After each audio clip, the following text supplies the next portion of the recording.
ఇక బస్సు ప్రమాదంలో మరణించిన కుటుంబాలకు అండగా ఉంటామని ప్రభుత్వం తెలిపింది. ప్రభుత్వం తరపున మృతుల కుటుంబాలకు ఎక్స్గ్రేషియా ప్రకటించింది. ప్రమాదంలో చనిపోయిన వారి కుటుంబాలకు 7 లక్షలు, గాయపడిన వారి కుటుంబాలకు 2 లక్షల చొప్పున పరిహారం ప్రకటించింది. అలాగే ప్రమాద ఘటనపై విచారణకు కూడా ప్రభుత్వం ఆదేశించింది. ఈ సందర్భంగా ప్రమాదంపై రాష్ట్ర రవాణా శాఖ మంత్రి పొన్నం ప్రభాకర్ మాట్లాడుతూ ఘటనపై విచారణకు ఆదేశించినట్లు తెలిపారు. ప్రమాదంపై రాజకీయం చేసేందుకు ఇది సమయం కాదని, బాధితులకు ప్రభుత్వం అండగా ఉంటుందని తెలిపారు. గాయపడిన వారికి మెరుగైన వైద్యం అందిస్తామని మంత్రి తెలిపారు. మరోవైపు ఘటనా స్థలంలో సహాయక చర్యలు కొనసాగుతున్న బస్సుల్లో చిక్కుకున్న ప్రయాణికులను బయటకు తీసిన రెస్క్యూ సిబ్బంది వారిని అంబులెన్స్ సహాయంతో హాస్పిటల్కు తరలిస్తున్నారు. ఇక ఈ ప్రమాదంలో ఇప్పటి వరకు 19 మంది మృతి చెందినట్లు తెలుస్తుంది. ఈ ప్రమాదం మొత్తం 40 మంది గాయపడగా 20 మంది పరిస్థితి విషమంగా ఉన్నట్లు సమాచారం. ప్రస్తుతం చేవెళ్ల ఆసుపత్రిలో 10 మంది చికిత్స పొందుతుండగా పరిస్థితి విషమంగా ఉన్న వారిని హైదరాబాద్లోని నిమ్స్, గాంధీ ఆసుపత్రులకు తరలించినట్లు అధికారులు చెబుతున్నారు.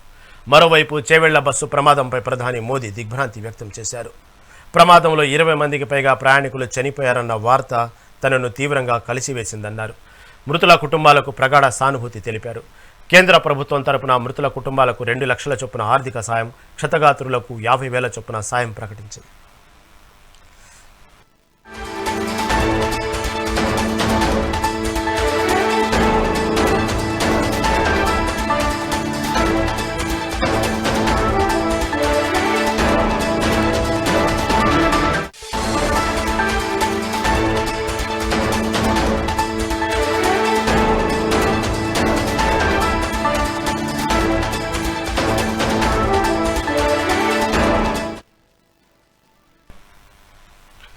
ఆర్టీసీ బస్సు ప్రమాదంపై తెలంగాణ ప్రభుత్వం విచారణకు ఆదేశించింది.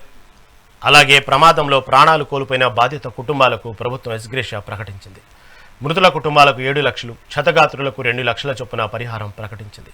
ఇక ఈ ప్రమాదంలో ఇప్పటి వరకు 20 మందికి పైగా మృతి చెందగా మరో 20 మంది పరిస్థితి విషమంగా ఉన్నట్లు తెలుస్తుంది.